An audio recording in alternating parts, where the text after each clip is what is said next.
Hi guys! Welcome back to my channel. Nakakatawa itong si Jazz. Nakuli ng isang housemate na lalaki habang nag-aalmusal, nakabantay ang mata kay na JM at Fiang kasi yung dalawa may sariling mundo habang nag-aalmusal, nag-uusap.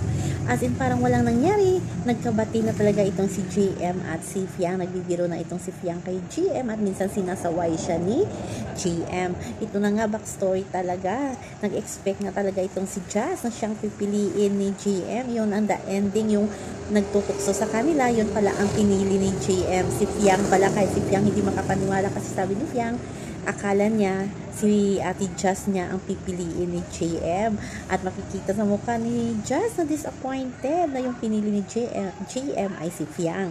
Kaya siguro medyo mainit ang dugo ni Jazz ngayon kay Fiang. So yan lang mga guys ang ating update. So yan, hanggang sa muli. Bye-bye. Always remember, wag po tayo magpaka-stress.